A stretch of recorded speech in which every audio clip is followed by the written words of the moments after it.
Start.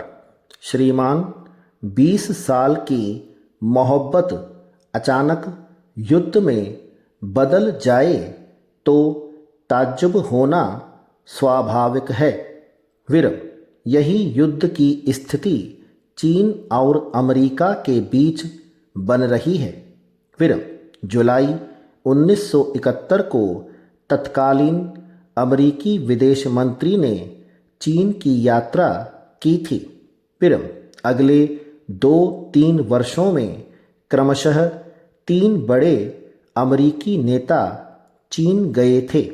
फिर उसके बाद आपसी व्यापार और मोहब्बत का नया सिलसिला दोनों देशों के बीच शुरू हुआ।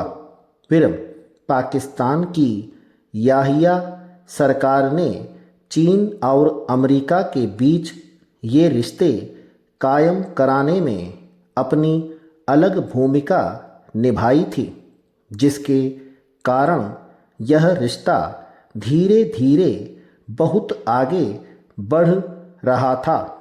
फिर असल में अमेरिका को उन दिनों एक बड़े बाजार की ज़रूरत थी और भारत में तत्कालीन इंदिरा गांधी की सरकार आत्मनिर्भरता पर ही ज़्यादा जोर दे रही थी। इसलिए अमेरिका का यहाँ बाजार बनाना कोई आसान काम नहीं था। फिर चीन को भी पूंजी निवेश की ज़रूरत थी। फिर इसलिए दोनों देशों के लिए वह माहौल अनुकूल और बहुत अच्छा था।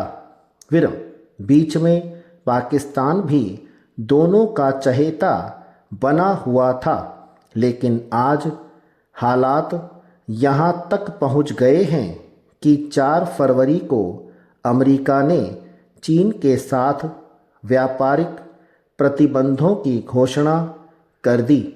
फिर ये प्रतिबंध फरवरी से लागू हुए हैं और ये प्रतिबंध कब तक लागू रहेंगे इसकी जानकारी प्राप्त नहीं हो सकी है। फिर अब उनके आधार पर चीन का जो माल अमेरिका बाजार में पहुंचेगा उसकी कीमत 2 गुना हो जाएगी, क्योंकि अमेरिका ने चीनी दाल पर 100% टैक्स लगाने की घोषणा की है।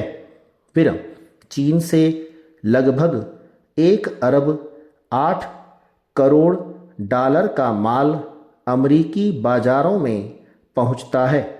फिर इनमें कई किस्म के माल हैं, जिनमें मछली मारने से लेकर खेल कूद, टेलीफोन तक शामिल किए गए हैं। फिर जाहिर है कि इस बात से चीन को भी भारी झटका लग सकता है। फिर लेकिन चीन ने अमेरिकी धौंस पट्टी के सामने झुकने की बजाय ठीक वही कार्रवाई अमेरिकी माल के खिलाफ कर दी है। फिर इस कार्यवाही को ध्यान में रखकर अब चीन ने घोषणा की है कि अमेरिकी माल पर 100% टैक्स लगाया जाएगा। फिर यह ध्यान देने की बात है कि चीन के निर्यात का 40% अमेरिका को भेजे जाने वाले माल का है। फिर अब दोनों पक्षों के बीच समझौता वार्ता की संभावना भी क्षीण हो गई है।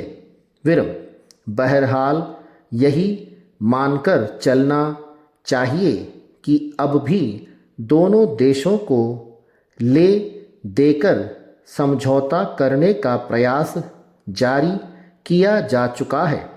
फिर अन्यथा इतना बड़ा झटका झेल सकना चीन और अमेरिका के लिए कठिन हो जाएगा। फिर अमेरिका वैसे भी मंदी के दौर से गुजर रहा है और विश्व बाजार में अकेले चीन ही नहीं जापान और यूरोपीय संघ भी उसे चुनौती दे रहा है। स्टॉप।